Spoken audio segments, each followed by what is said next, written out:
Amen. Amen. Ok. Asseyons-nous. Il est important de pouvoir comprendre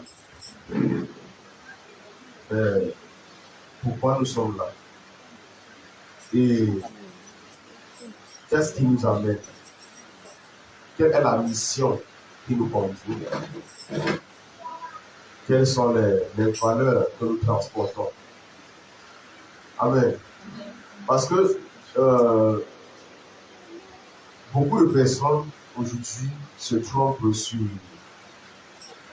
sur la notion de chrétien et décident de mener une vie contraire ou bien contradictoire à celui qui a été ordonné par le ciel. Vous savez, nous avons tous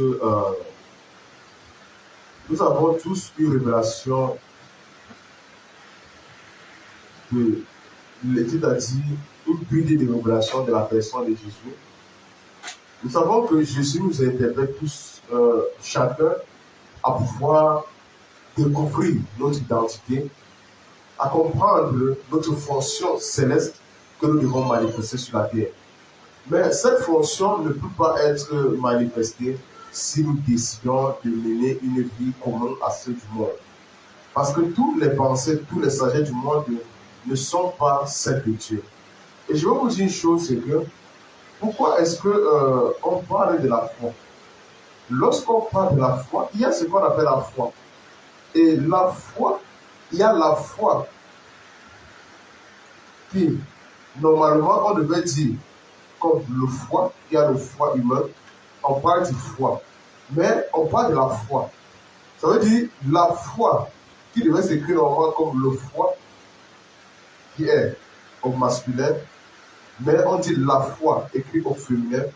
Ça veut dire que ce ne sont pas les choses pensables.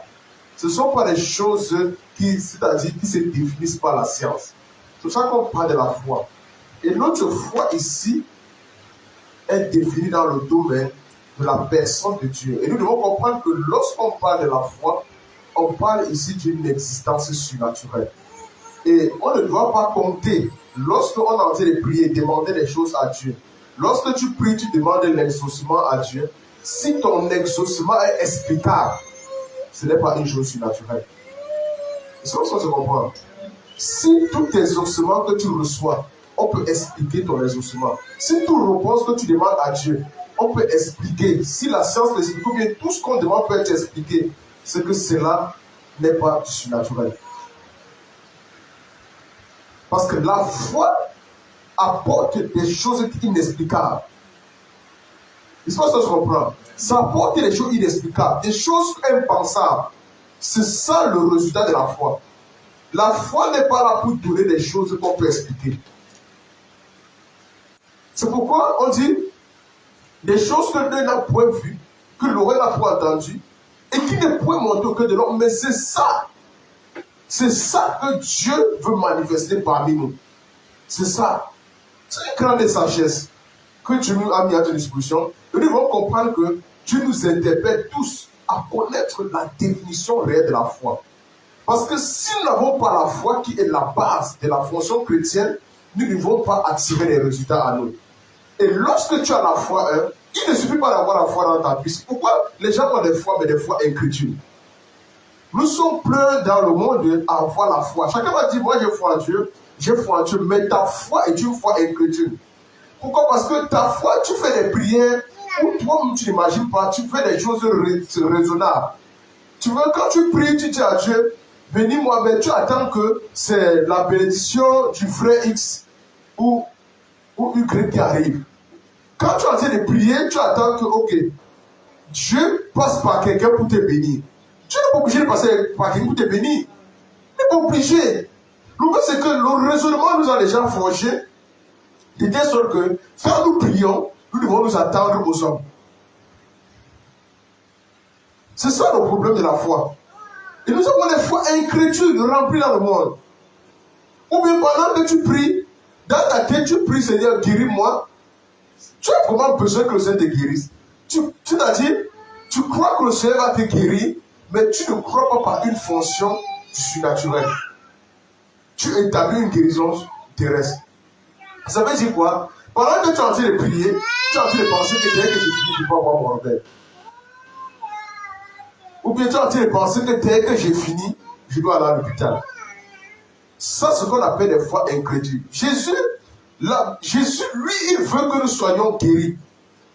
Jésus veut traiter notre fonction de santé. Jésus, parce que quand Jésus était sur la terre, il allait de lieu en lieu et il faisait du bien et guérissait tous les malades et tous ceux qui étaient sur la prise du diable. Jésus le faisait. Donc, Jésus était sur la terre, il ne laissait pas les malades. En tout lieu où il pouvait se trouver, il guérissait les malades. Même s'il n'a pas guéri tous les malades en ce moment de la terre, mais on dit en tout lieu où il se trouvait, Jésus faisait du bien et il guérissait les malades. Donc, vous comprenez qu'une des fonctions avec lesquelles le ciel marche avec toi, ce n'est pas la guérison aussi. Ce n'est pas les miracles. C'est pourquoi il dit que voici ce qui accompagnera tous ceux qui auront cru. Amen. Amen. Voici les miracles. Ils vont guérir, ils vont imposer les mains, ils vont faire ceci, ils vont faire cela. C'est ça qui accompagne la croyance, la foi. C'est ça qui accompagne ta foi. Alors, de quoi s'accompagne ta foi? De quoi se démontre ta foi? De quoi est-ce qu'on identifie ta foi en tant qu'un chrétien? C'est ça le problème. Maintenant, ayant la foi, dans la foi, ça te donne d'avoir la détermination et d'avoir la conviction de ce que tu crois, de ce que tu déclares et d'avoir la détermination. Lorsque tu as la conviction de la chose que tu demandes à Dieu, maintenant tu peux établir la détermination pour persévérer jusqu'à recevoir ce que Dieu t'a promis. Amen. Sinon, tu vas croire, ça va relever du naturel. Tout ce qui relève du naturel, tout ce qui est explicable, n'est pas une fonction du surnaturel. Amen. Amen. Ce sont les choses que vous avez attirées que par vous-même. Parce qu'on dit, je souhaite que tu prospères à tous égards, qu'on prospère l'état de ton âme. Dieu voulait que ton âme prospère. Il y a des choses que tu attires avec ton âme. Tu attires avec ton âme de par ta chair, de par ton raisonnement, de par ta conscience. Mais Dieu veut que tu sortes de cette étape. Vivre dans cette condition n'est pas mauvais. Mais c'est mauvais quand tu dois faire des grandes choses avec Dieu. Dieu te dit maintenant, ton âme ne doit pas être attachée à ton corps, parce que l'homme est un être diplomatique. Soit l'âme est attachée au corps et accomplit les choses du corps, de la chair, soit l'âme est attachée à l'esprit. Maintenant, Dieu veut que ton âme soit attachée à ton esprit, afin que même le corps obéisse à ton corps obéisse à ton âme. Sinon, tu vas pouvoir soumettre même ton esprit. Amen. Amen. Je ne sais pas si on se comprend. Amen. Donc, voilà pourquoi Dieu veut que nous ayons une foi ferme. La question de la foi, il ne suffit pas seulement de parler de la foi, mais il faut que tu identifies, est-ce que j'ai une foi inébranlable? Est-ce que j'ai une foi qui peut transporter les montagnes? Est-ce que j'ai une foi qui peut dire et la chose arrive? C'est ça le problème. Est-ce que ma foi, est-ce que la foi que j'ai, est-ce que la foi que j'ai en Jésus peut arrêter le vent dans ma vie? Pose-toi la question. Ou bien j'ai encore besoin d'attendre des autres. Avant d'attendre des autres, il faut que tu te rassures. Si toi-même, les gens peuvent attendre de toi. Parce que quand tu attends les autres, sache que les gens aussi attendent de toi. Amen. Sache que les gens attendent de toi. Même dans la famille, il y a des gens qui sont autour de toi. Ils ont honte de te dire que mon fils ou ma fille, ou bien mon frère, il faut prier pour moi. Il a honte de te dire. Parce que lui, il sait qu'il a rejeté ce Dieu. Il a honte de venir devant toi et de dire que il faut aussi prier pour moi. Prie aussi pour moi avec ton Dieu. Il a honte. Vous savez, dans notre fonction chrétienne, Dieu veut qu'on arrive à briser notre zèle au point à recevoir les bénédictions même de nos parents, même si ton père est un sorcier. Il demande d'honorer ton père. Et lorsque tu vas à la mariage, il faut que le père te dise un mot. Amen. Pourquoi est-ce que Dieu, c'est-à-dire, donne de l'importance à la bénédiction d'un homme, d'un humain? De quel chef est-ce qu'il est en train de prier? Mais Dieu dit qu'il prie pour toi. Maintenant, il va prier pour toi. Toi, tu as reçu, tu sais que ton père peut prier pour toi et tu crois que ça va marcher. Mais lui, il ne croit pas que tu pries pour lui, ça va marcher. À un moment donné de sa vie, il a même besoin que tu pries pour lui. Mais parce que lui, dans sa conscience, il a déjà braqué ce Dieu, alors il aura du mal à pouvoir se soumettre et te dire prie pour moi. Mais Dieu veut que tu pries pour eux. C'est pourquoi n'attends pas que les gens te demandent de prier pour eux, mais il faut simplement te donner pour eux. Amen. C'est pourquoi Jésus, lui, tu n'as pas eu besoin de jeûner, de prier pour que Jésus vienne se sacrifier pour toi. Tu étais mauvais, méchant, tu faisais tout ce qui était négatif. Mais Jésus, lui, il te donne ce fardeau de descendre. Il était délivré. Vous êtes parti à un séminaire. Il y a déjà quelques semaines de ça, mais il y a 2 semaines. Vous êtes parti à un séminaire. Vous avez reçu les clés pour pouvoir marcher dans le surnaturel, manifester le surnaturel, agir, fonction du surnaturel. Vous avez reçu ces clés. Mais je vous assure, vous ne ferez rien avec ça si vous-même ne vous décidez pas de marcher selon le surnaturel. Amen. Vous avez reçu l'onction. Vous avez reçu toute forme de revêtement. Peut-être ton revêtement était bleu, l'autre était rouge, l'autre était vert. Peut-être tu as reçu ton revêtement avec le chapeau noir. Peut-être c'est le chapeau kangor, je ne sais pas trop. Mais c'est un large bois que tu as reçu. Bon, maintenant que tu as reçu tout ton revêtement, avec tes casquettes, avec tes coscos, avec tes Lamborghini au pied, tu es rentré. Maintenant, à quoi ça te sert? À quoi ça te sert? Vous rentrez, vous êtes toujours soumis aux autorités de ce monde. Vous arrivez, vous êtes toujours soumis à ce siècle. Vous n'arrivez pas à vous décider. Vous n'arrivez même pas à servir Dieu comme il le faut. Quel est l'amour véritable du service de Dieu dans votre vie? Posez-vous la question. Quel est son amour? Est-ce que je sers Dieu parce que j'attends de manifester que je suis Dieu, ou je sers Dieu parce que je veux l'expérimenter? Je veux être avec lui, je veux demeurer dans sa présence. C'est ça. Lorsque Jésus s'écrit, il se tient et il dit, si quelqu'un a soif, qu'il vienne à moi et qu'il boive. Lorsque Jésus dit ça, Jésus n'est pas en train de dire ça pour que lorsque tu vas boire, et puis tu vas prendre l'eau, aller donner à quelqu'un. Non. Jésus dit bois. Donc, tout ce que tu as à faire, c'est de boire. Et il dit, lorsque tu vas boire, maintenant, les sources d'eau vive vont jaillir. Ce sont les sources d'eau vive que tu as bu qui vont maintenant bénir les autres. C'est pourquoi lorsque tu as Jésus, c'est vraiment que bois seulement. Il te dit bois. Et bois ici, c'est défini où? Dans une vie de méditation, de consécration. C'est là où Jésus va dire, mon fils, médite. Bois seulement. Pendant que tu veux sortir, il dit que non, ne parle pas encore, bois encore. Pendant que tu dis, il faut que pas aux assemblées dans la tête, il dit non, bois encore.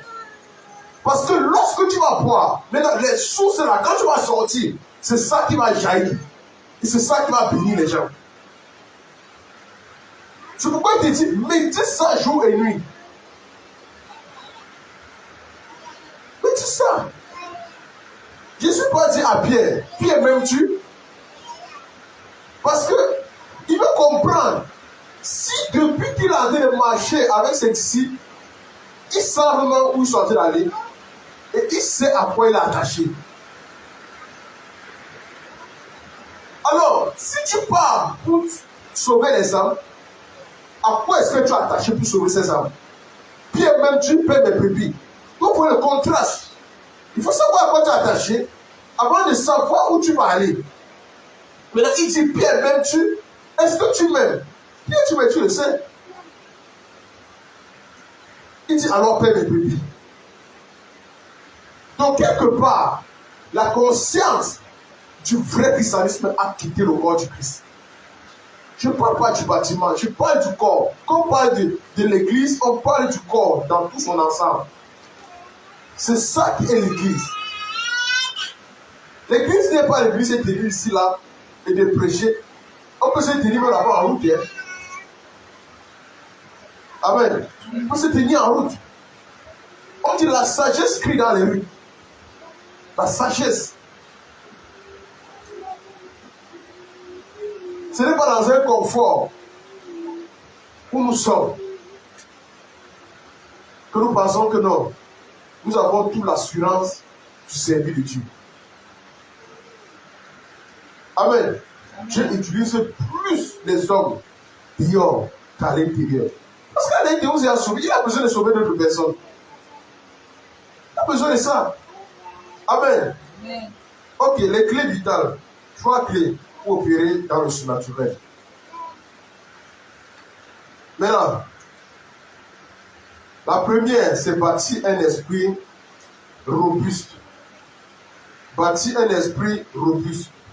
Lorsque je parle ici de bâtir un esprit robuste, je vous ai dit dans 1 Thessaloniciens 5, verset 23, je vous ai dit l'homme est un être tripartite. Amen.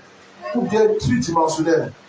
La Bible dit que le Dieu de paix vous sanctifie lui-même tout entier et que tout votre être, esprit, âme et corps soit conservé irrépréhensible lors de l'enlèvement de notre Seigneur Jésus-Christ.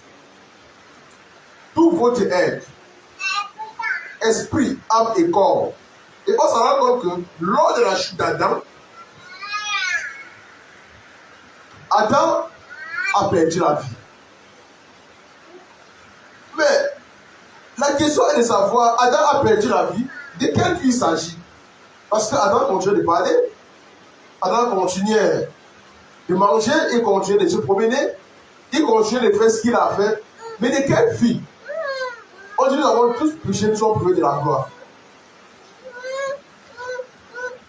Amen. Amen. On dit l'homme meurt à cause du péché.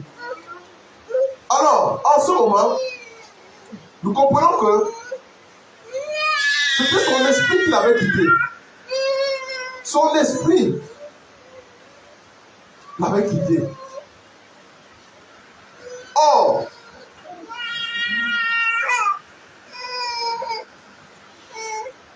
lorsqu'on s'en rend compte, on voit que l'homme revient à la vie par la fonction du second Adam, qui est Jésus. Maintenant, avant la chute, Adam était un être supra, je ne sais pas, super, on appelle quoi, super surnaturel. Il était un être super, c'est-à-dire, lui, il n'avait pas la fonction de ce monde. Adam était créé pour dominer, pour régner, pour assujettir. Adam avait toute la création soumise à lui. Regardez comment un être était. Ça veut dire, tout ce qu'il parlait lui obéissait. Tout ce qu'il, c'est-à-dire, il était un roi de la terre. C'est pourquoi Satan dit que ces royautés ont été remis. Les royaumes de la terre ont été donnés. Pourquoi? Parce que tous ces royaumes avaient été donnés à l'homme. Ça avait été donné à l'homme. La Bible dit au commencement Dieu. Lorsqu'on arrive dans la Genèse, on parle du commencement. Et lorsqu'on parle du commencement, on se rend compte que lorsqu'on inverse dans la verticale le mot commencement, il y a C en haut et il y a D en bas. C en haut qui veut dire le ciel et D qui en bas qui veut dire la terre.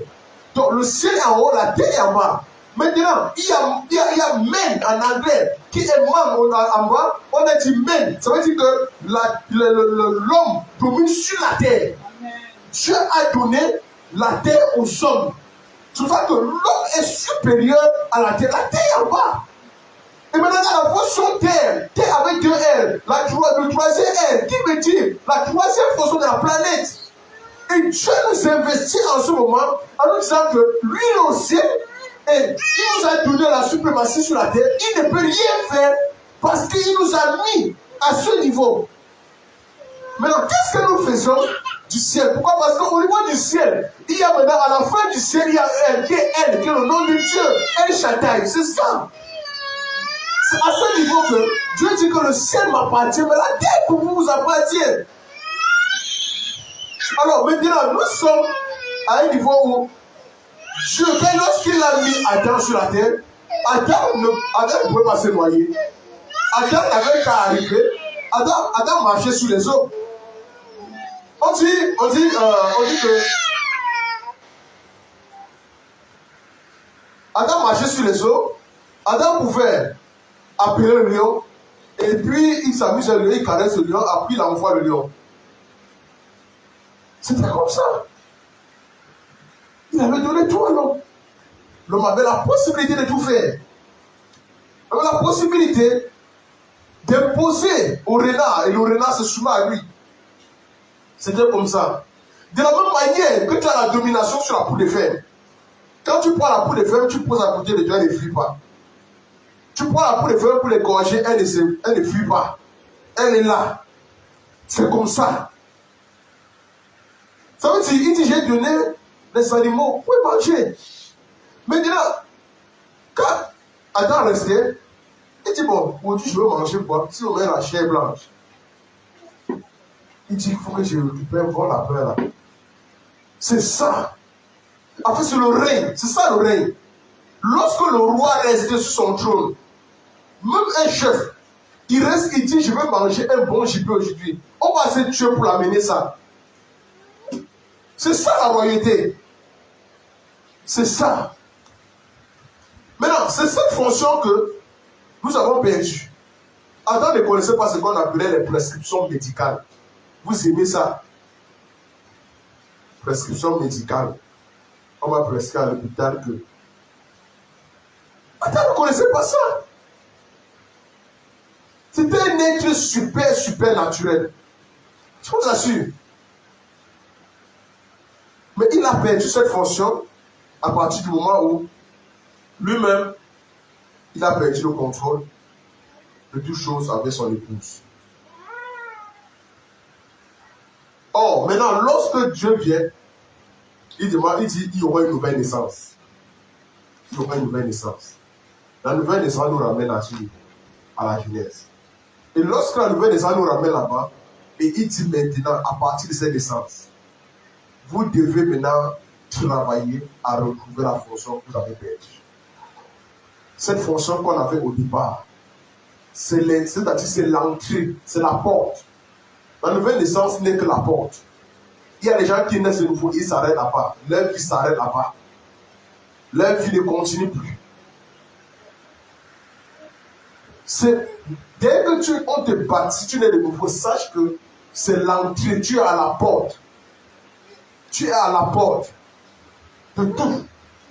Il dit de tout, de tes possessions, de ton héritage. Il dit de tout, de ta guérison, de tout, des miracles. Tu es à la porte. Et Dieu veut que, à partir de ce lieu, il te dit, ok, tu es entré par la bonne porte. Maintenant, il faut que tu marches. La marche chrétienne, maintenant, ici, nous interpelle à pouvoir ramener notre caractère, notre vie surnaturelle sur la terre. Cette vie que nous avons au départ, cette vie que nous avons laissée quand nous quittons le ciel. Amen. C'est ça. C'est pourquoi il dit qu'il nous a prédestinés. Donc, quelque part, nous existons déjà. Quelque part, nous existons. Maintenant, nous avons déjà une vie supernaturelle. Beaucoup de gens, quand ils vont mourir, ils vont se rendre compte que donc j'étais capable de faire ci, faire ça, je ne peux plus. C'est d'où maintenant arrivent des films nigériens qui ont tourné en pensant que c'est quand quelqu'un meurt qu'il a maintenant les pouvoirs de vous protéger. C'est ça, non? Pourquoi ils pensent ça? Pourquoi ils pensent ça? Parce qu'ils savent que de la fonction charnelle, il est difficile à un humain de protéger. Donc il faut entrer dans le surnaturel, il faut entrer dans l'invisible. Donc ils savent que comme notre mère n'existait plus, non, notre mère là où elle veille sur elle nous protège. Nos ancêtres, c'est là où la doctrine humaine est née. Là où on dit, notre ancêtre, notre grand-père est parti, il est là où il veille sur nous, il nous protège. Vous savez là où il est? Vous ne savez pas, vous n'avez aucune idée. Vous n'avez aucune idée. Parce que les démons ont décidé de posséder les hommes sur la terre, utiliser les images des gens pour déranger, Et directement, on va croire que cette personne-là, c'est lui là-bas. Non. Amen. C'est pas ça ensemble. Dieu t'a donné le contrôle total sur les démons, sur la création, sur tout ce qui existe. Tout ce qui est physique, tout ce qui est spirituel, tu as la domination.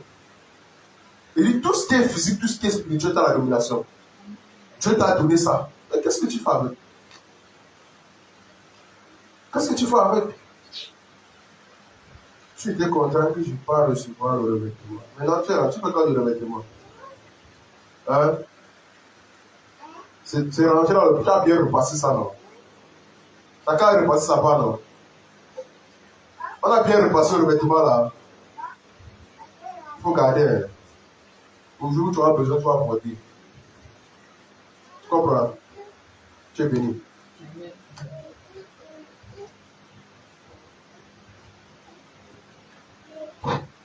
Être né de nouveau ne te met pas directement en commande. Ne te met pas directement en autorité avec les autres. C'est pourquoi vous voyez aujourd'hui les familles sont dévastées. Un enfant qui peut aller dire sa mère, quand il revient qu'il va parler mal à son grand-père, il parle mal à son oncle. En tout cas, je suis né de nouveau. Hein. Il te parle, ça va t'arriver. Tu parles de quoi? Tu as la porte, tu parles à qui? Tu as reçu quelle autorité? Ça ne te met pas en commande. Ça ne te met pas en commande. Ce qui te met en commande, c'est les choses avec lesquelles tu es investi. Les choses avec lesquelles tu es comprise. Parce que tu ne peux pas faire ce que tu ne comprends pas. Amen. Amen. Oui, c'est ça. C'est ce qu'on appelle le développement de ton homme spirituel. C'est pourquoi j'ai parlé de bâtir un homme maintenant robuste. Amen. Amen. Quelque part, j'avais fait un enseignement une fois sur la masse spirituelle. Et j'ai donné l'importance d'un homme qui pèse lourd spirituellement. Amen. Et c'est là où on comprend que Dieu ici nous appelle à pouvoir bâtir des êtres bien robustes, à travers des foi inébranlables, à travers à être irrépréhensible. C'est ça. C'est ça. Dans Galates 1, verset 1, dans Galates 4, verset 1 à 3, regardez un peu.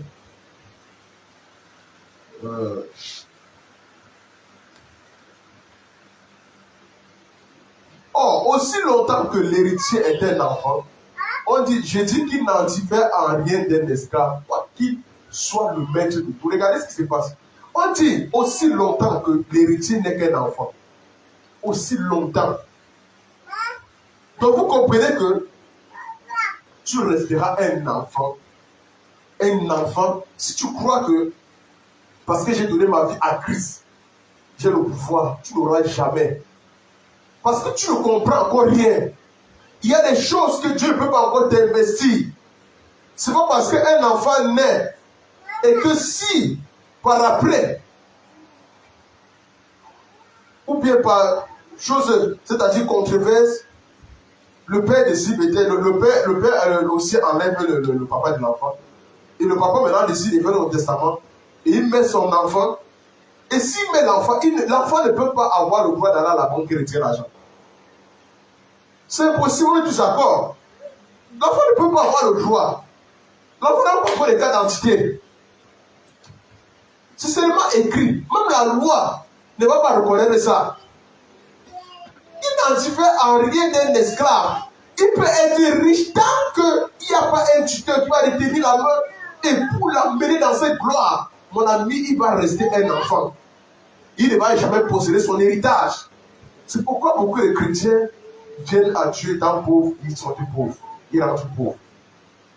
Ils retournent aussi étant pauvres. C'est-à-dire, tu commences pauvre, tu finis pauvre. Pourquoi? Parce que tu as passé toute ta vie sur la terre à te plaindre. L'attitude d'un enfant était l'attitude plaintive. N'est pas une attitude de croissance, d'attraction, d'attirance. Parce que tu dois attirer des grâces à toi. C'est ça. Toi, tu es plutôt sur la terre en train de te plaindre. Tu seras comme ce prophète Jérémie qui passe toute sa vie à se plaindre, malgré tout ce que Dieu a investi. Dieu lui dit, je t'ai établi avant la fondation du monde pour que tu arraches, pour que tu abattes, pour que tu bâtisses. Regarde sur quoi Dieu l'investit. Et Dieu lui dit, je n'ai pas forgé pour toi les projets de malheur, mais j'ai forgé pour toi les projets de paix et de bonheur. Donc vous comprenez que Jérémie était appelé à vivre quoi? Le bonheur. Donc, la bonne prophétie peut venir dans ta vie, mais tu ne vis jamais ça. Tu vas dire que les prophètes sont des menteurs. Ce n'est pas un prophète qui est menteur. C'est toi qui n'es juste pas une personne engagée. C'est ça. Le prophète n'a rien fait. Laissez les dire qu'on a pour dire que je vais aller en Allemagne. Tu vas aller. Mais tu ne peux pas aller. Si tu t'assois, tu attends que le visa tombe du ciel. Dieu va te dire, engage-toi. Travaille, booste-toi. Amen. Amen. Parce que Dieu nous a tout donné. Il nous a tout donné. Mais qu'est-ce que nous faisons de ça? Gloire à Dieu. Il dit au verset 2. Mais il est sous les tuteurs et les administrateurs jusqu'au temps marqué par le Père. On dit, nous aussi. De même manière, lorsque nous étions enfants, nous étions sous l'esclavage et les rudiments du monde. Voilà ça. Il dit, de la même manière, lorsque nous étions les enfants, nous étions sous l'esclavage et les rudiments du monde. Donc vous comprenez que nous avons la conscience de ce monde. C'est pourquoi lorsque nous prions, nous attendons à beaucoup de choses explicables.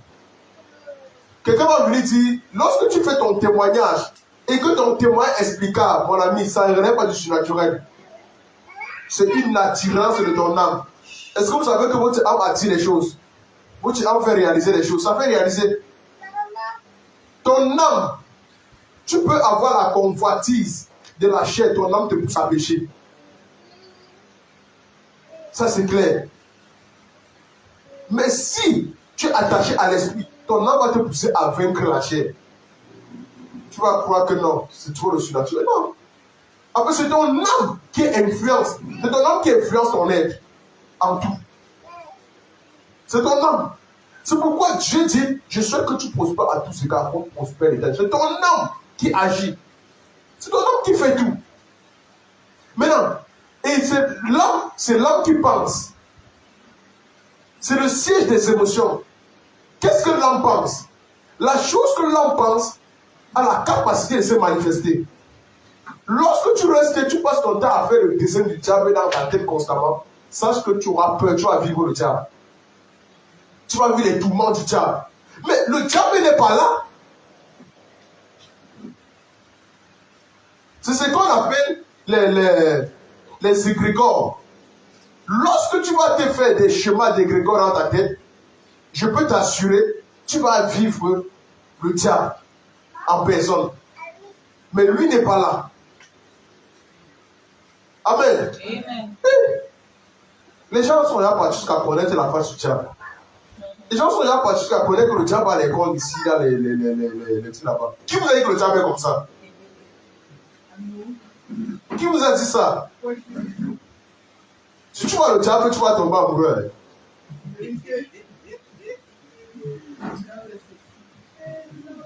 Il est canon. Mais vous le connaissez, attendez. Vous parlez si vous ne le connaissez pas. Hein? Il est canon. Vous ne connaissez pas le type là. Il te séduit, tu vas tomber très mal.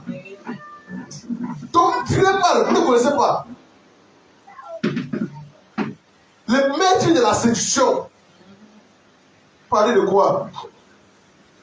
Vous pensez que d'où est venu les tromperies, les convoitises dehors, les attirances? Vous pensez que ça vient d'où? Les choses canon, vous pensez que ça vient d'où? Ça sort d'où? Hein? Vous pensez que ça sort d'où? Vous pensez que ça... Le diable connaît ce que tu aimes. Si c'est que tu aimes les filles à Pouchou, c'est quoi là? Je ne sais pas pourquoi. Il va mettre que le genre là devant toi. À Pouchou, je ne sais pas ce que c'est pas l'air raconter là. Je ne sais pas pourquoi. Voilà.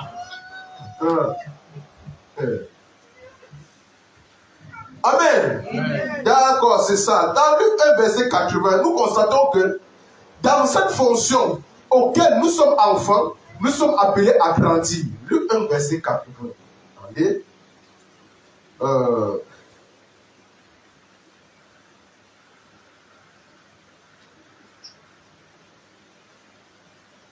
nous sommes appelés à grandir. La Bible dit, oh, l'enfant croissait et se fortifiait en l'esprit. Donc vous comprenez que lorsqu'on grandit, on doit se fortifier en l'esprit. Comment se fortifier? On doit se fortifier dans la méditation, dans la prière. Et pour pouvoir marcher dans cette vie de fortification, il faut maintenant avoir une vie de consécration. Si tu n'es pas consacré à Dieu, tu ne pourras pas être fortifié. On dit, oh, l'enfant croissait. Ici, il s'agit des gens. On dit, oh, l'enfant croissait et se fortifiait en esprit. On dit, et il demeura dans le désert jusqu'au jour où il se présenta devant Israël. Donc, Jean est resté. Il a demeuré au désert. Le désert ici, c'est quoi? C'est le temps d'abstinence avec Dieu. C'est-à-dire, tu t'abstiens, tu te coupes du monde pour pouvoir te concentrer, te conserver, te consacrer à Dieu. Est-ce qu'il t'est arrivé? Vous pensez que pourquoi Dieu crée des moments de solitude dans nos vies? Pourquoi? C'est parce que quelque part, il te dit, j'ai besoin de toi, mais toi tu es tellement distrait, éloigné, pour comprendre que Dieu te veut. Tu es là, tu dors. Ton sommeil est fini. Tu tournes le lit comme mauvais esprit. Il faut comprendre que Dieu a besoin de toi. Tu as besoin de toi. Dieu dit, tu dors quoi? Le monde va mal. Ta famille va mal. Les choses vont mal. Ton voisin va mal.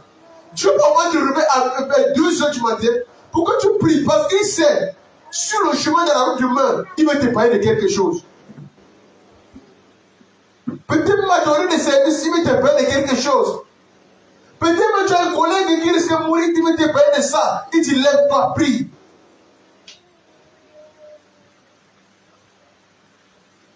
Mais tu ne comprends pas. C'est ça. Oh, Dieu dit, c'est dans le désert qu'il met quoi? C'est dans le désert qu'il met. Oh, vraiment de Dieu. C'est dans le désert que Dieu fait les chemins. C'est dans le désert qu'il met des portes ouvertes. C'est dans le désert qu'il apporte les solutions. Pourquoi il prend son peuple et l'amène d'abord au désert? C'est pour préparer le chemin. Il prend Jean, il met au désert. Préparer quoi? Le chemin qui est Jésus. Donc, quand tu veux préparer, tu vas ouvrir une porte nouvelle. Dieu te prend et te met au désert. Lorsque Dieu t'envoie en retraite, la retraite n'est pas faite pour te balader. La retraite est faite pour pouvoir écouter et comprendre la direction de Dieu. Qu'est-ce que tu attends de moi maintenant ici?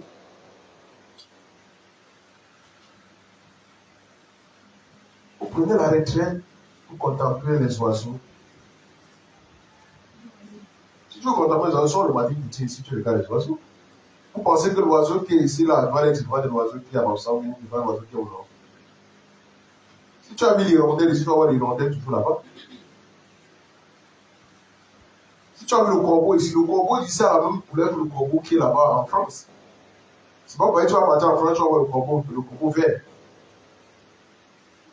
Maintenant, Dieu nous interpelle ici, non pas seulement à nous concentrer sur les choses de la nature, parce que les choses de la nature nous appellent à pouvoir, c'est-à-dire contempler davantage la gloire de Dieu. Mais nous devons toucher devant le ciel. Comprendre que Dieu nous appelle à ramener le ciel sur la terre. Sa volonté qui est dans le ciel, sur la terre. C'est ça. Amen. Quand l'enfant croissait et se fortifiait en l'esprit, il demeura dans le désert jusqu'au jour où se présenta devant Israël. C'est ça. Il met des fleuves dans le désert. C'est là-bas. Dieu fait des choses extraordinaires dans le désert. Quel est ton niveau de désert? Ici, dès que quelqu'un est dans le désert, il se plaint. Ce n'est pas ça. Tu ne te plains pas. C'est dur. Comment c'est dur comme ça? Comment c'est? Après, c'est le désert. Pour moi, il faut que Dieu crée les frustrations dans ta vie pour t'amener dans la gloire. S'il ne crée pas de frustration, tu vas croire que tout est normal. Tu vas croire que tout est normal, c'est-à-dire, tu peux même banaliser tout. On te dit, prie toi et je prie pour quoi? Moi, j'ai ce que je veux.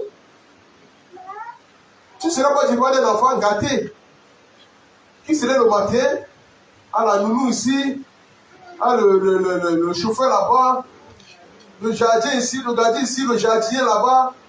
Le jour qu'il arrive, sa fleur préférée est tombée comme ça. Il gronde le jardinier. J'ai pris ma fleur ici comme ça. Pourquoi tu as coupé ma fleur? Vous pensez que tout est rose dans la vie? Même Dieu lui-même. Lorsque Dieu crée une frustration dans ta vie, c'est parce qu'il est arrivé à un niveau où il peut plus te bénir. Et il dit maintenant ici, je dois créer une frustration pour le bénir de plus. La frustration peut être de perdre dans ta vie. Hein. Tu peux perdre des entreprises. Hein. Tu peux perdre des héritages. Tu peux perdre énormément de choses. Dieu fait ça parce qu'il veut t'amener plus loin. Lorsque tu perds quelque chose, rassure-toi, lorsque Dieu va récompenser ça, quand tu auras compris, Dieu va récompenser le double fois, 7 fois. Lorsque Dieu voulait élever Job, ce n'est pas Dieu qui a envoyé la peste chez Job, non. Ce n'est pas Dieu. Maintenant, Job était arrivé à un niveau où Dieu voulait l'élever, mais Dieu ne pouvait plus. Et il arrive à un moment donné où les amis de Job, les frères de Job, tous à l'église, commencent à se plaindre de Job. Job là, on commence à l'accuser. Après, de quoi accuser? Job là, dit, les orphelins. Il a dit quoi? Je suis les yeux des aveugles. Les orphelins, je les habille. Les malades, je les donne les soins, ici. Donc, vous voyez, Dieu ne demande pas orgueil et entrer dans Job. Dès que tu commences à être à un niveau où tu commences à dire, c'est à cause de moi que telle chose est arrivée. Si je n'avais pas fait ceci, telle personne n'est pas s'en sortir. Si je n'avais pas intervenu comme ça, telle personne ne veut pas. En ce moment-là, bam, orgueil. Et Dieu va maintenant rester calme. Et il va dire, hey, je ne peux plus avancer avec lui. Je ne peux plus avancer avec elle. Maintenant, Dieu va te laisser au niveau là. Tu vas te forcer, tu ne vas jamais traverser. Tu vas te rendre compte que tu vas essayer de remonter, pas tu vas redescendre. Redescendre. Soit tu vas descendre plus bas, soit tu vas au même niveau. Donc, ton niveau est assez suffisant. Tu ne peux plus aller de l'avant, tu ne peux plus rentrer. Maintenant, Dieu maintenant va faire quoi? S'il veut aller maintenant plus loin avec toi, et ça, c'est fils qui fait ça. Il fait ça aux personnes qui arrivent à comprendre. Maintenant, il va maintenant créer ce qu'on appelle la frustration dans ta vie. Tu peux faire des choses. Tu peux faire des choses. Tu peux t'amener à perdre même des enfants. Tu peux t'amener à perdre ta vie, tu peux t'amener à perdre des choses. Des entreprises. Maintenant, à perdre des choses. Et puis, tu te mets, tu es frustré, mais Dieu, pourquoi j'étais bien? L'autre là, j'avais des problèmes comme ça, mais l'autre me suffisait de me contenter avec ça. Non! On ne se contente pas de ça. Tu es Dieu. Tu peux passer par tous les moyens pour créer une frustration dans ta vie. Par tous les moyens. Et puis, on va commencer à dire, oh, tu étais frappé, tu es en colère. Je n'ai pas en colère. On dit, mon fils, ne méprisez pas la hébreu, ne méprise pas la correction de Dieu. Ne méprisez pas la correction de Dieu. Dieu corrige ceux qui l'aiment. Et lorsqu'il t'aime, il veut t'amener dans les dimensions, dans les hauteurs. Il veut te donner la fonction de l'aigle. La fonction de l'aigle, c'est quoi? L'aigle 1, c'est l'oiseau et l'animal le plus rapide de la terre, du ciel, donc de l'univers en fait. L'aigle. Amen. Amen. Oui. Plus rapide.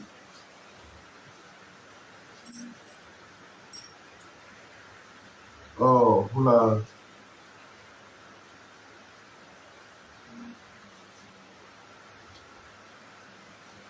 Je ne sais pas si on est ensemble.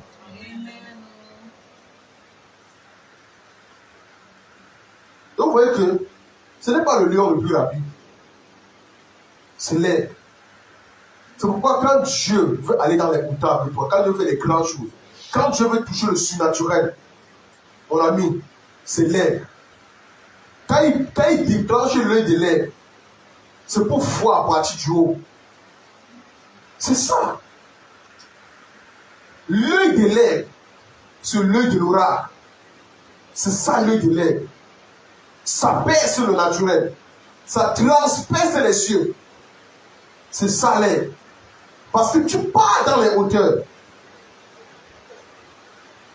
Amen. Même seulement le guépard court plus vite que le lion. Le cheval court plus vite que le lion. Le lion vient en 4e position dans la classification de vitesse de chaque être vivant, animal sur la terre. Le lion vient en 4e position.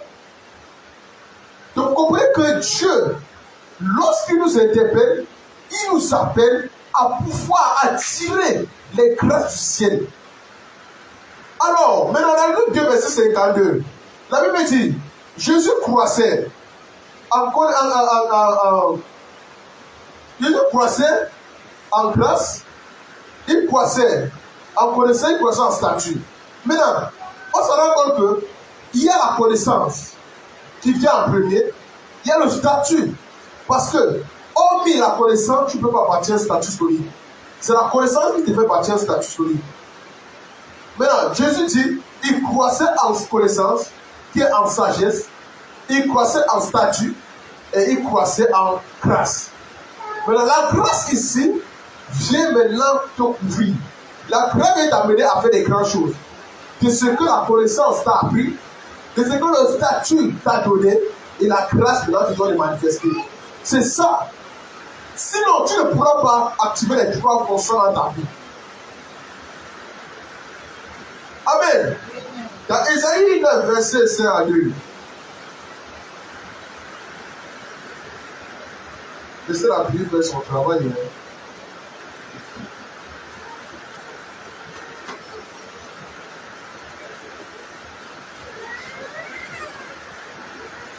La Bible dit dans Ésaïe, un enfant nous est donné, un fils nous est donné, et la domination reposera sur son épaule. On l'appellera admirable, conseiller, Dieu puissant, Père éternel, Prince de paix. Amen. On est en train de parler ici de Jésus. Et on dit, au verset 6, on dit, donnez à l'impie de l'accroissement, on dit, et une paix sans fin au trône de David et à son royaume. On dit l'affaiblir et le soutenir par le droit et par la justice. On dit dès maintenant et à toujours. Voilà ce que fera le zèle de l'Éternel des armées. C'est ça. On dit un enfant nous est né, nous est donné. On dit et la domination de ses épaules, on l'appellera admirable, on l'appellera conseiller, on l'appellera puissant, Père éternel, Prince de paix. C'est lui. Le prince de la paix, c'est Jésus. Admirable, c'est lui. Père éternel, c'est lui. Conseiller, c'est lui. Dieu puissant, c'est lui. C'est lui l'enfant là. L'enfant qui est né. C'est lui. Maintenant, il faut qu'il arrive à agir selon les lois qui sont régies. Afin de pouvoir transcender le surnaturel. Parce qu'avant de toucher le surnaturel, il y a des lois qui sont établies. Avant d'être au-dessus de la loi, il faut d'abord passer par les lois. Vous aimez seulement quand on vous dit d'être au-dessus de la loi sans pouvoir passer par la loi. Amen. Tant que tu n'es pas conscient de la loi, tu ne peux pas être au-dessus de cette loi. Les avocats qui arrivent à contourner la loi, c'est parce qu'ils comprennent la loi. Tant que tu ne marches pas dans la loi, tu ne peux pas comprendre la loi. Et il faut travailler. Gloire à Jésus. Amen.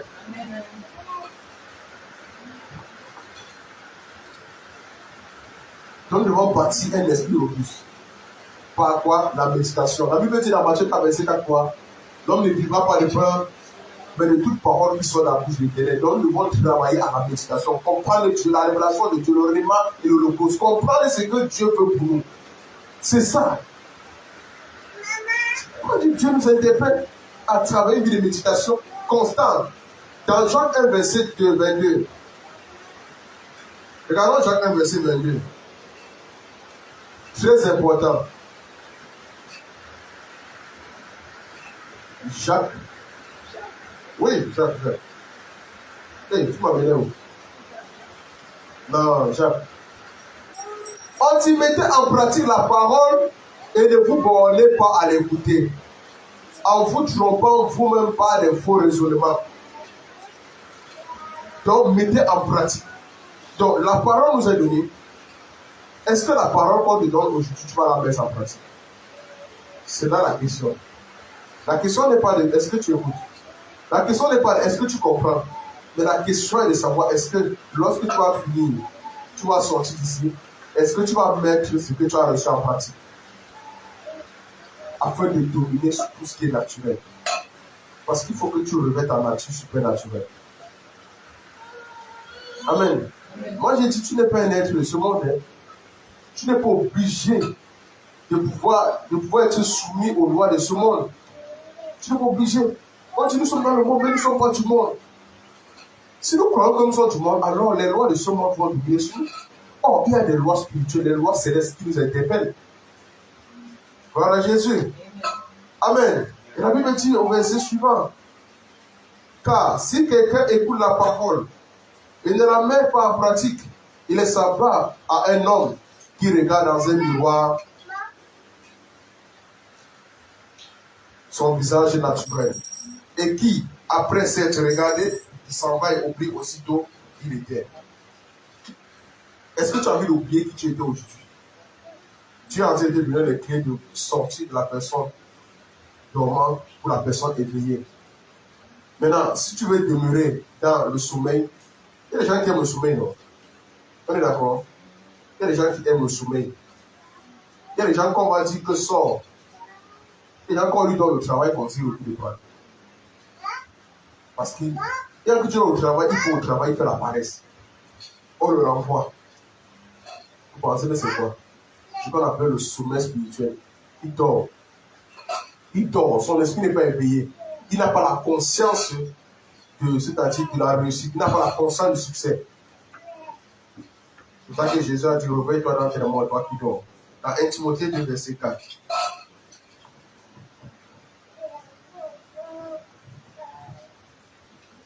Parce que si tu ne bâtis pas ton esprit en fonction de ce que tu reçois, mon ami, tu vas bâtir ton esprit en fonction de ce que tu entends dehors. Aujourd'hui, Dieu nous interpelle. Quelle est la qualité de nourriture que tu manges? Parce que si tu es une femme ou un homme qui mange beaucoup les légumes, les fruits, tu évites trop les trucs viandés, épicés, saucés, c'est là, je t'assure, tes cellules vont moins vieillir. Mais quand tu manges, si tu veux faire un exemple, commence un peu à changer ton régime alimentaire. Mange beaucoup les légumes, les fruits. Tu vas voir comment tu vas devenir propre. Même physiquement, tu vas devenir propre. Mais du moment où, quand tu te lèves le matin, tu doses un plat de concha. Après, tu allumes un plat de déo. Après, tu allumes le tarot. Dès que ça suit, tu allumes un bon croissant. Après, tu prends le concombre, tu mets au milieu. Tout ça, mon ami, tu vas vieillir. Tu vas vieillir. Et ça serait un mauvais approche.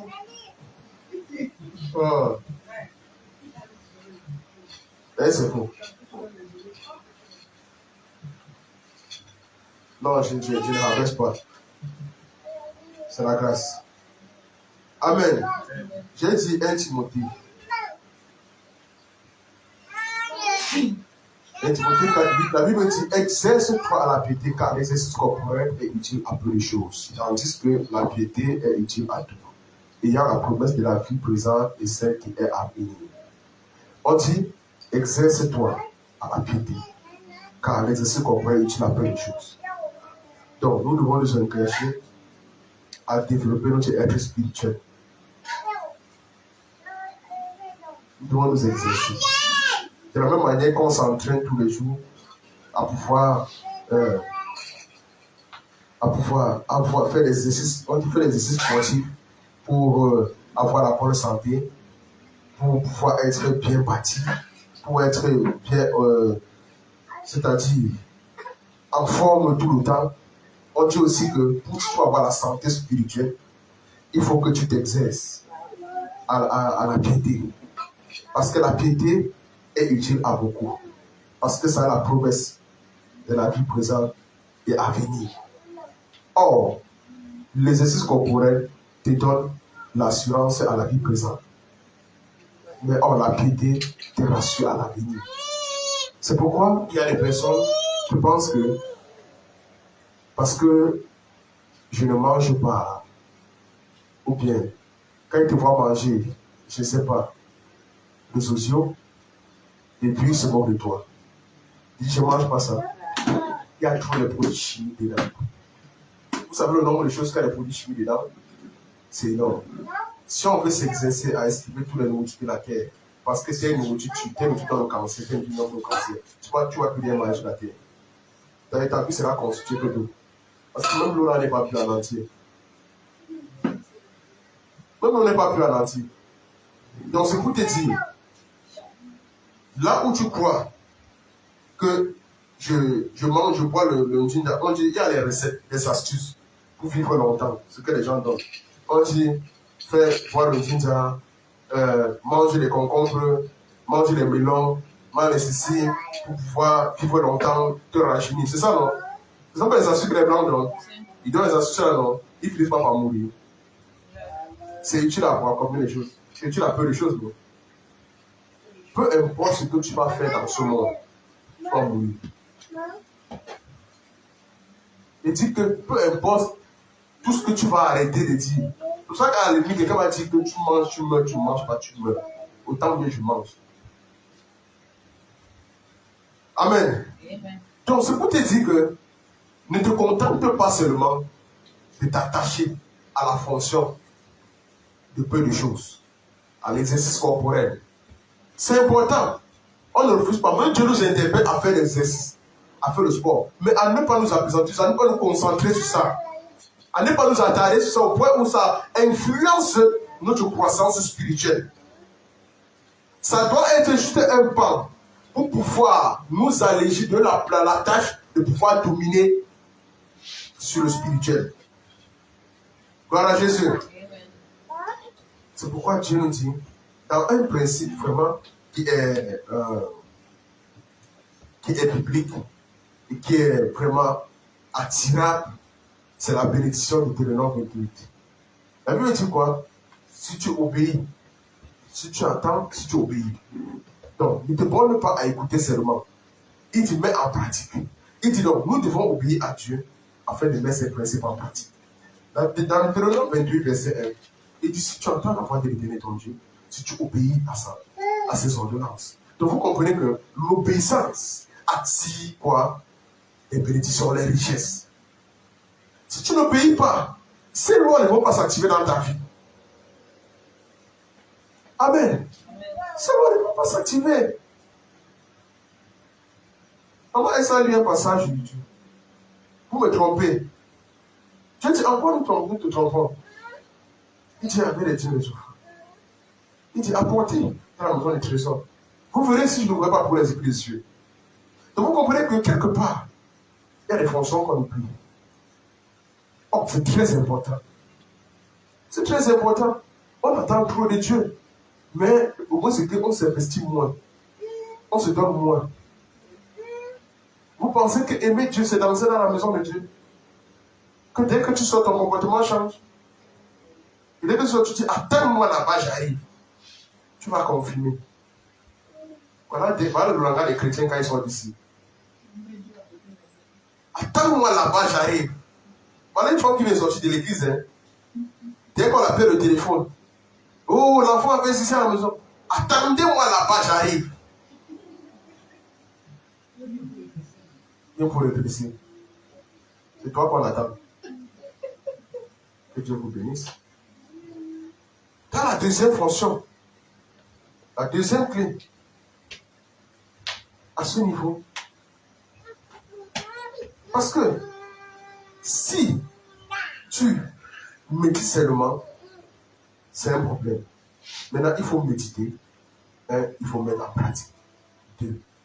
Donc, la méditation et la mise en pratique, c'est très important.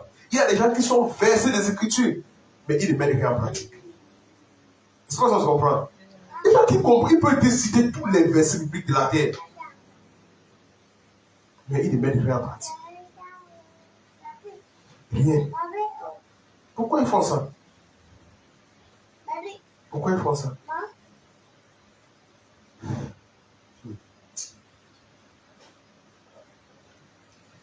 La méditation, c'est un acte qu'on perd beaucoup. C'est une fonction qu'on a beaucoup égarée. C'est-à-dire, c'est devenu rare. C'est devenu rare. On ne médite plus. On ne médite plus. Vous savez, il y a la méditation des gens que ce sont les jeux vidéo.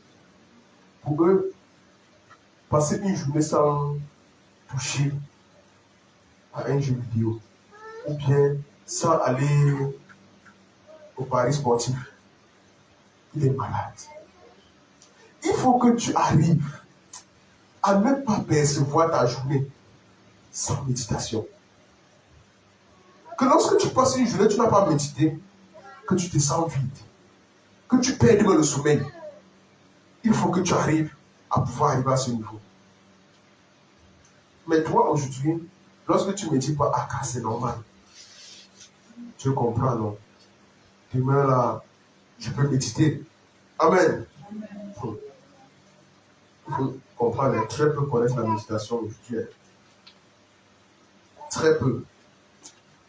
Or, la méditation travaille l'amélioration de notre être spirituel. Plus tu médites, plus tu t'améliores. Plus tu t'améliores, plus c'est-à-dire tu développes des capacités. Amen. Amen. Donc, en termes simples, nous devons vraiment obéir. Laissons le raisonnement, obéir. C'est ça que Dieu nous appelle. Si tu médites, mets en pratique, médite et mets en pratique. Laisse tes explications. Dans 1 Timothée 4, verset 13. Nous étions dans 1 Timothée. 1 Timothée 4, au verset 13. Il dit, jusqu'à ce que je vienne, applique-toi à la lecture. 1. À l'exhortation. 2. À l'enseignement. 3. Jusqu'à ce que je vienne. Il dit, tu dois t'appliquer. Jusqu'à ce que je vienne. Tu dois t'appliquer à la lecture.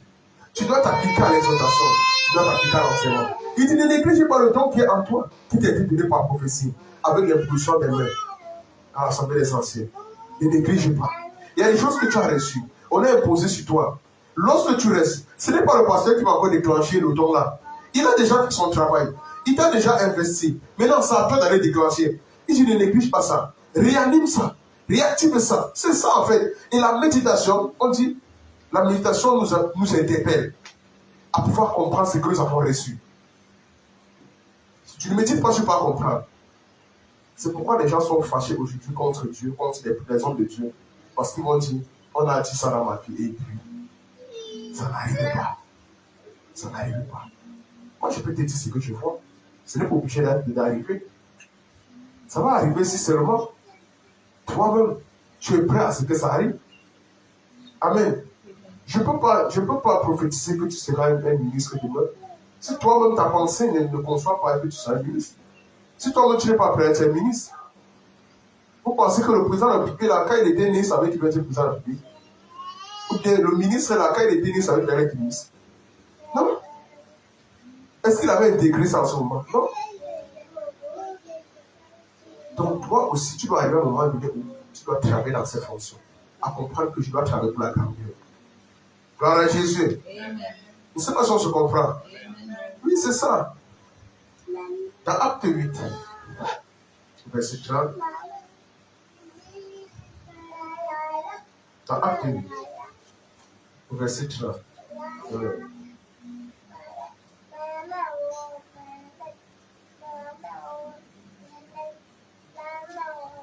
Comme je fais moi-même projeter.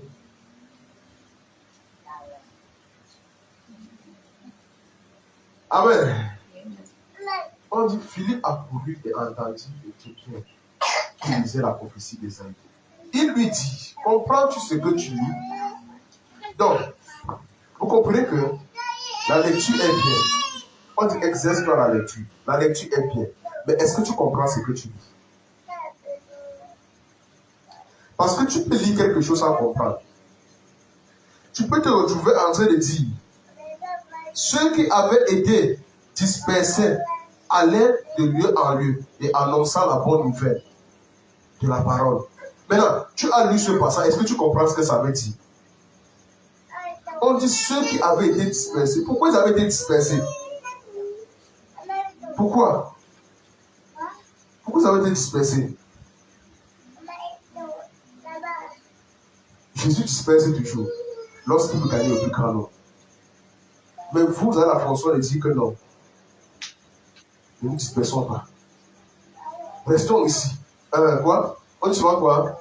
On est sur le terrain et puis on dit ne nous dispersons pas. Restons ensemble. Restons le bouclier. Dès qu'une personne sort, dit il est sorti du bouclier. C'est ça, non? Le bouclier que tu as créé. Il faut savoir une chose, c'est que lorsque tu marches en Christ, Christ est ton bouclier. Ce n'est pas un homme qui est ton bouclier. Christ est ton bouclier. Maintenant, dans la fonction où nous marchons ensemble, un peu, il y a des choses qui s'attirent. Mais il y a des niveaux où Dieu va dire, ici, il est plus bon que vous soyez ensemble. Maintenant, il faut étendre. Il faut étendre. Et lorsque vous comprenez cette fonction, Dieu s'en charge du reste. Il y a des gens qui restent. Dès que on les retient un peu auprès de leur père spirituel, ils sont malades. Je veux maintenant faire comment hey, le date que j'appelais tous les jours, là, que j'ai parti à tous les jours. En fait, tu as fait ta couverture, non? Ton bouclier, non? C'est ça, non? Qu'il soit ton bouclier. Mais il est un bouclier. Le bouclier des boucliers, c'est Jésus. Gloire à Jésus. On est ensemble. On dit, est-ce que tu comprends ce que tu lis? Il répond, comment pourrais-je, si quelqu'un ne me guide? On dit, l'invita Philippe à monter et s'asseoir avec lui. Et le passage de l'écriture qu'il fallait, qu'il lisait, était celui-ci. Il a été mené comme une brebis à la boucherie et comme un agneau muet devant celui qui le tombe. On dit, il n'a point ouvert la bouche. On dit, dans son humiliation, son jugement a été levé. On dit, et sa postérité, qui la dépeindra. On dit, car sa vie a été retranchée de la terre. Maintenant, regardez, l'ennemi maintenant dit à Philippe, je te prie. De qui le prophète parlait-il ainsi? Donc, regarde ce qui embrouillait l'ennemi. Donc, ça l'embrouille. Il dit, mais c'est pas de qui? Or, il est ici, il est dans le Nouveau Testament, il est dans les Actes des Apôtres. Donc, Jésus est venu ce qu'il est parti. Juste qu'il ne comprend rien. Il prend la Bible d'Ésaïe, il ouvre l'Ancien Testament, il ne comprend rien. Or, quitter l'ombre, la chose est arrivée. Il dit, mais, ce sont eux qui ont amené Jésus à la boucherie. Maintenant, Philippe dit, alors Philippe ouvre la bouche et commençant par ce passage, lui annonça la bonne nouvelle de Jésus. Vous voyez, c'est de Jésus qui parlait. Maintenant, il annonce pas la bonne nouvelle. On dit, comme ils continuaient leur chemin, ils rencontraient l'eau et l'ennemi dit, voici l'eau. Qu'est-ce qui empêche que je sois baptisé? Donc vous comprenez que à l'instant, la parole a été mise en pratique. Il a annoncé Jésus. Il a compris. Il l'a mis en pratique. Il dit, ok, je ne veux pas seulement comprendre, il dit, il faut que je me baptise. Non. Comme il avance, il rencontre la marde, il dit que la marde aussi là, même si c'est la marde, je peux me baptiser dans cette eau. Amen. Donc ils sont dans un état. Gloire à Jésus. Dans le psaume 119, verset 89 à 101, David dit, je suis plus instruit que mes maîtres. Amen. Donc la méditation, c'est réfléchir via le raisonnement spirituel en quête des solutions. C'est ça la méditation. Tu réfléchis avec la pensée pure dans le but de trouver une solution pour délivrer, pour libérer. Gloire à Jésus. Oui.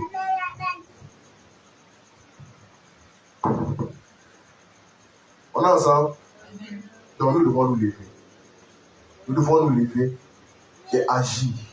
Sinon, tu vas rester assis et perdre la voix. La Bible dit que nous devons travailler. Dans Isaïe 60, verset 1, il dit, lève-toi et sois éclairé. Lève-toi. Donc vous comprenez qu'il faut se lever. Si tu ne te lèves pas, tu ne pourras pas vivre ta lumière. Si tu ne te lèves pas, tu ne peux pas marcher dans ta lumière. Si tu ne te lèves pas, tu ne peux pas comprendre. Il y a des choses qu'il faut se lever dans la vie. Amen. Il faut se lever. Dans la troisième position, nous devons nous engager à être en action pour Christ. Oui.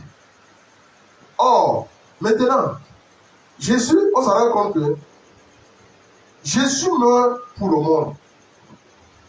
Et il veut que tous les hommes soient sauvés. Maintenant, comment est-ce qu'on dit qu'il faut être engagé? Dans 1 Timothée 2, verset 4. Regardez 1 Timothée 2. Dans 1 Timothée 2, verset 4. Au verset 4, on dit qu'il veut que tous les hommes soient sauvés, qu'ils parviennent à la connaissance de la vérité. On dit il veut que tous les hommes soient sauvés. Voilà la volonté de Dieu. Il veut que tous les hommes soient sauvés. On dit car il y a un seul Dieu, il y a aussi un seul médiateur entre Dieu et les hommes, Jésus-Christ homme. Il veut que tous les hommes soient sauvés. Mais c'est toi qui as dit de dire, tu es mauvais, tu vas aller en enfer.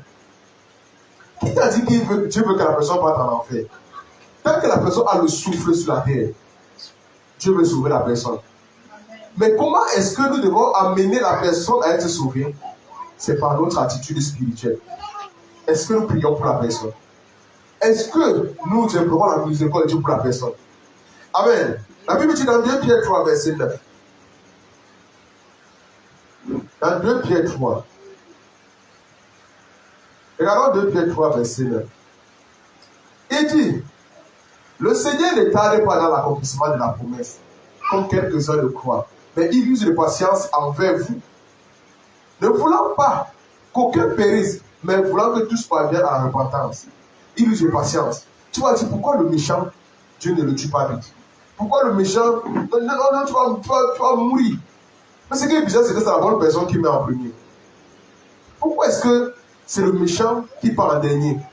Regardez, je vous assure, il y a des choses que si Dieu vient t'enlever à temps, en premier, tu vas perdre ton âme. Je ne sais pas si on se comprend. Je vous prends un exemple simple. Prenons l'exemple pratique de nos vies. Notre maman est décédée, elle n'avait que 55 ans. Quand notre maman est décédée.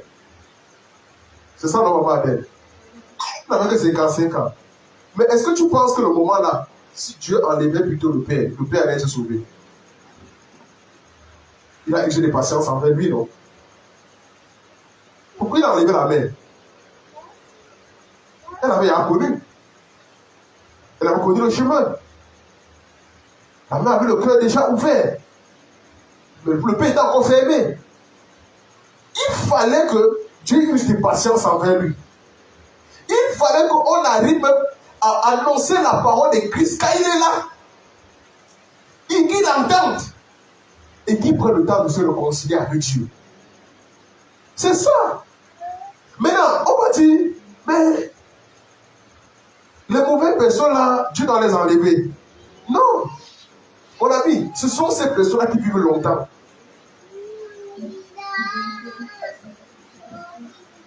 Ils vivent longtemps. Dieu supplie que c'est la bonne personne qui peut. Regardez même maintenant, c'est souvent c'est un film nigérien. Quand on veut tuer les gens, on ne tue pas tous les innocents. Quand la sorcellerie, on veut prendre les gens, on ne prend pas les innocents. C'est les innocents, non? Mais pourquoi la mauvaise personne, on le laisse toujours? Souvent, à la fin, les mêmes, on dit le 2 va suivre. Le 2 finit de même, on dit le 3. Tu ne fais qu'attendre la suite parce que tu veux qu'il meure. Après, on dit depuis continue. Comment tu es surpris? Le même chez bandit, quand on ne veut pas tuer dans le 7, on ne le tue pas. Et à la fin, on dit qu'il a été sauvé. Mais après avoir massacré les gens, Dieu use de patience. Oh, les personnes que Dieu laisse qu'ils tuent là même, ils sont déjà sauvés. Ils sont déjà sauvés. Leur âme ne peut pas se perdre. Mais toi qui es encore dur là, mauvais là, tu as encore besoin de travailler dans ton cœur, dans ton âme.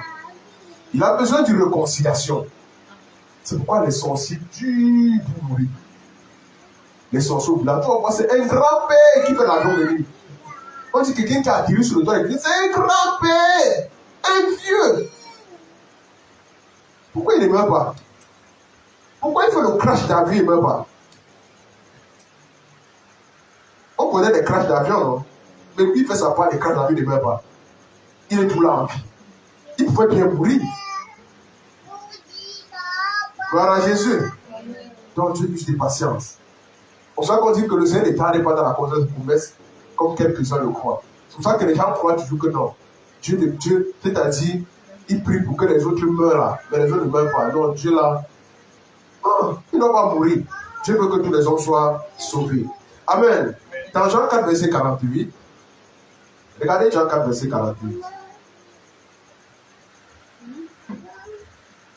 Dans Jean 4, verset 48, la Bible dit, Jésus lui dit, si vous ne voyez les miracles et les prodiges, vous ne croyez point.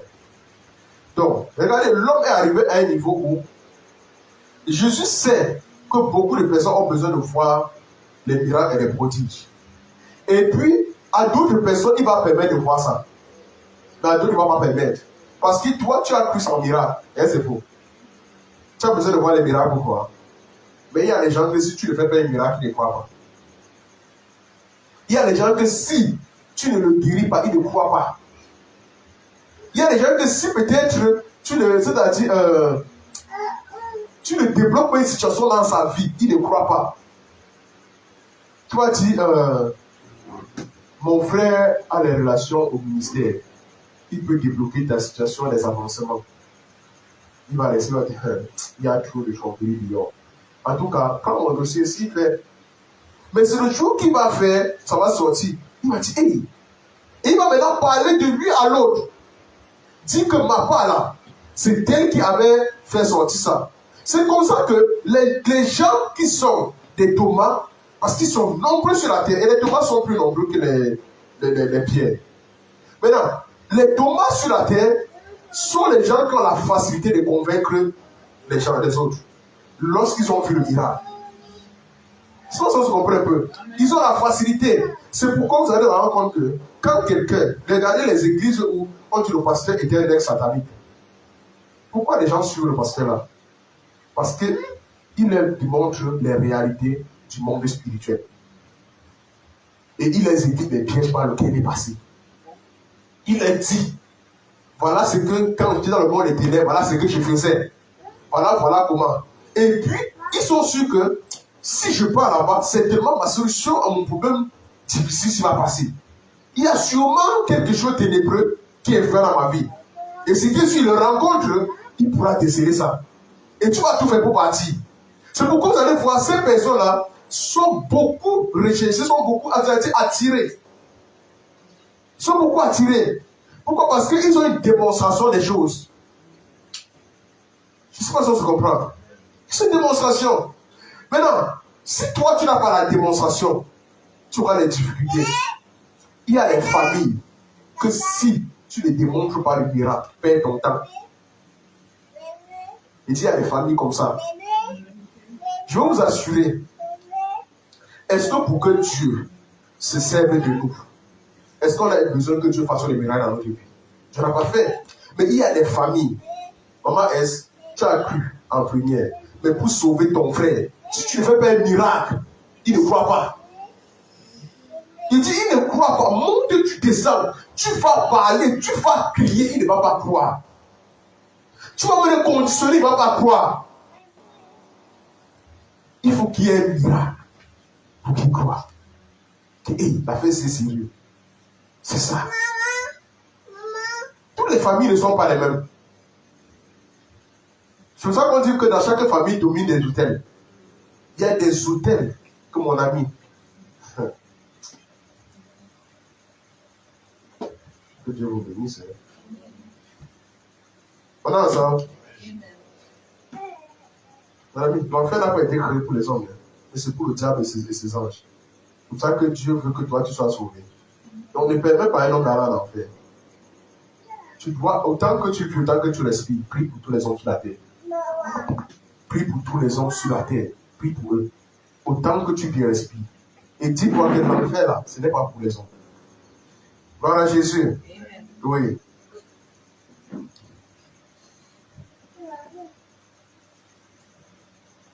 Dans Matthieu 16. Dans Matthieu 16, 15. De 15 à 20, Jésus recommande à tout le monde d'aller et de faire de toutes les nations les disciples, d'aller prêcher l'évangile. Et lorsqu'il recommande d'aller, nous devons comprendre que dans Luc 10, verset 19, il dit maintenant, voici les miracles qui accompagneront ceux qui auront cru. À mon nom, ils chasseront les démons. Parce que tu ne peux pas aller sans rencontrer les démons. Tu ne peux pas aller sans rencontrer les autorités. Tu ne peux pas aller sans rencontrer les principautés. Tu ne peux pas aller sans rencontrer les dominations. Tu ne peux pas aller sans rencontrer les maladies. C'est pour ça que Dieu dit, toi qui pars, je t'investis des capacités, des guérisons, des délivrances, des miracles. Je t'investis de ça. Si tu pars et que tu n'as pas investi de ça, tu peux faire quoi? Comment tu vas arriver à convaincre les personnes qui sont dans le monde? Il y a les hommes que tu vas parler, ils vont croire. Mais il y a que tant que tu demandes pas, celui-là est Dieu, il n'est pas Dieu. Il a une fonction où la fonction Thomas. C'est pour ça que parmi les 12 disciples, il y avait Thomas parmi. Donc Dieu a pris les 12 disciples de les 12 nations. Ça, c'est pas un peu. C'est les 12 tribus. Donc il y a les familles, il y a les tribus, que c'est les tribus Thomas. Tu ne peux pas aller là-bas et tu prêches en miracle, c'est impossible. Tu vas prêcher, tu vas rentrer sans gagner une âme. C'est pour ça que je comprends. Il y a les tribus Thomas. Et il y a les tribus Pierre. Où tu vas partir. On va te poser des questions jusqu'à tu seras. Ton onction là-bas c'est fatigué le jour-là. Et tu seras fatigué. Et c'est les gens de personnes que même quand ils te suivent, ils te nuisent. Il te nuit avec les questions qu'à un moment donné, tu cherches comment dériver que Satan derrière lui. C'est ça. Tout le monde n'est pas Jean. C'est Jean que lui, il n'était pas lui Jean en question. Jean était lui, Jean consommateur. Tout ce que Jésus disait, il croyait, il se couchait sur sa poitrine.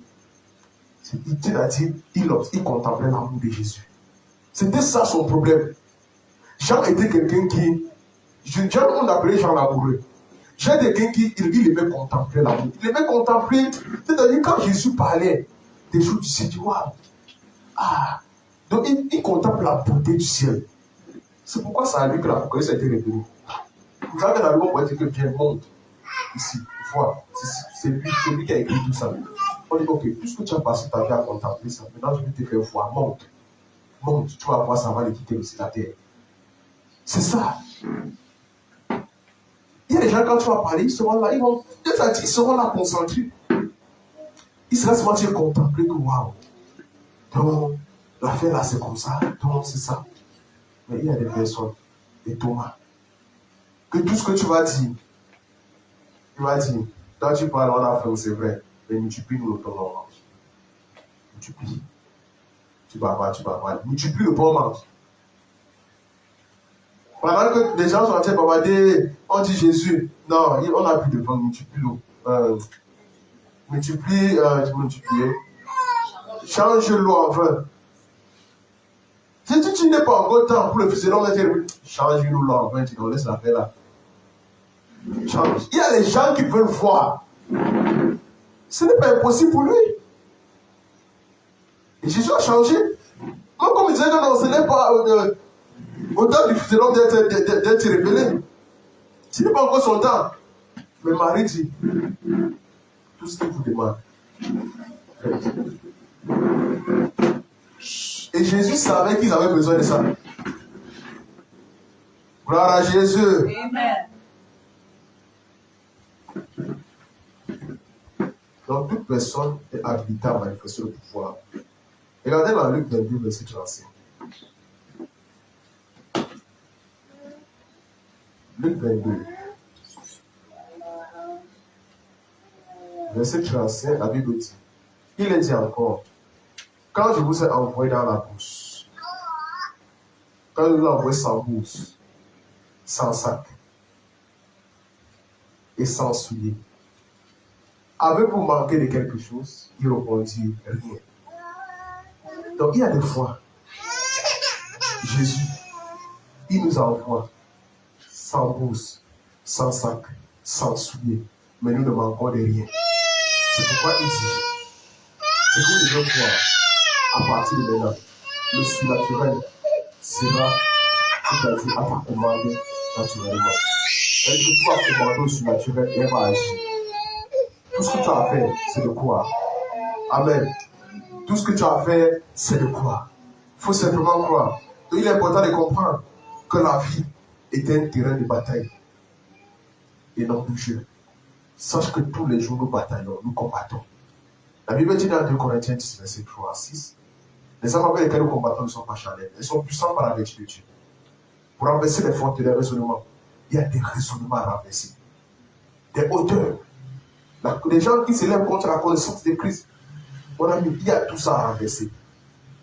Et ce n'est pas une affaire de donner ma vie à Christ, donner aussi ta vie à Christ. D'expérimenter l'amour de Dieu, expérimenter son amour. Non, ce n'est pas ça. Mon ami, il y a des gens que tu dis ça, ils te regardent comme le film. Tu dois connaître la famille dans laquelle tu es et tu dois connaître le type de personne que tu parles, à qui tu es en train de parler. Est-ce que c'est un Thomas? Est-ce que c'est un Jean? Quand tu vas te dire, maman, tu as sur l'habitude de dire, l'enfant là, il m'écoute beaucoup. Il a attention à moi, il m'écoute quand je parle. Mais est-ce que c'est tout le monde qui fait ça? Les gens qui sont têtus, non? Tu as tes propres frères que tu parles comme ça, qu'allons à l'église, ils refusent, non? Ils refusent, non? Ce n'est pas tout le monde. Mais il y a des personnes que tu sais que non. Je sais que s'il parle à tel, il peut me croire, mais tel autre. Hey, je vais porter les tennis et je vais porter le pantalon de jogging pour lui parler. Parce que si je ne lui parle pas, on ne va pas croire. Amen. C'est pourquoi on dit nous combattons. Nous combattons. Mais les hommes avec qui nous combattons ne sont pas charnels. Ils sont puissants par la vertu de Dieu. C'est pourquoi la Bible dit dans Ephésiens 6 à partir de verset 10. Les forces que nous combattons, c'est invisible. Mais elles sont réelles. Il y a des barrières invisibles. Amen. Dans Ephésiens 6 à partir de verset 10. Ephésiens 6. Regardez. Il dit au reste, fortifiez-vous dans le Seigneur par sa force toute puissante. Revêtez-vous de toutes les armes de Dieu, afin de pouvoir délivrer contre les ruses du diable. Car nous n'avons pas à lutter contre la chair et le sang, mais contre les dominations, contre les autorités, contre les princes de ce monde des ténèbres, contre les esprits méchants dans les lieux célestes. Regardez bien, c'est pourquoi prenez toutes les armes de Dieu. Donc, il dit que prenez tout, ne laissez rien. Prenez tous les armes afin de pouvoir résister dans les mauvais jours. De tenir ferme après avoir surmonté. On dit tenez donc ferme, ayez à vos reins quoi? La sainte vérité et revêtez la grâce de la justice. Donc,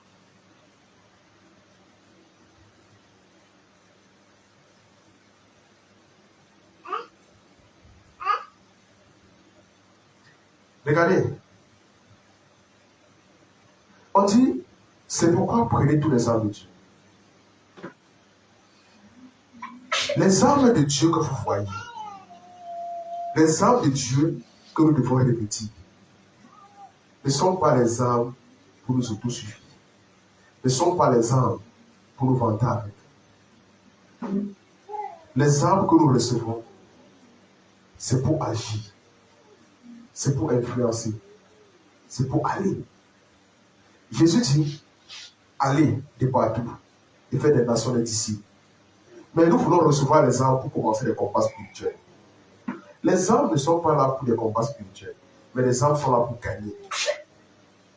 Est-ce que l'âme que tu as reçue, ça a permis de gagner? Non. Est-ce que ça t'a permis de tenir ferme? Est-ce que ça t'a permis toi-même de ne pas tomber? Est-ce que ça t'a permis? Il faudrait que Jésus lui-même te donne de pouvoir aller jusqu'à toucher les extrémités de la terre.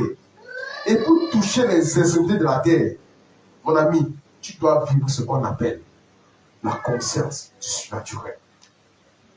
S'il n'y a pas ça, ta vie sera une vie difficile, compliquée à comprendre. Mais il faut que Dieu t'investisse des capacités surnaturelles. Et je prie que Dieu te donne de pouvoir ouvrir et de pouvoir travailler dans la fonction des trois clés qui ont été données afin de vivre le revêtement. Que Dieu te bénisse au nom de Jésus. Amen. Voilà Jésus. Amen. Je dis oui, oui,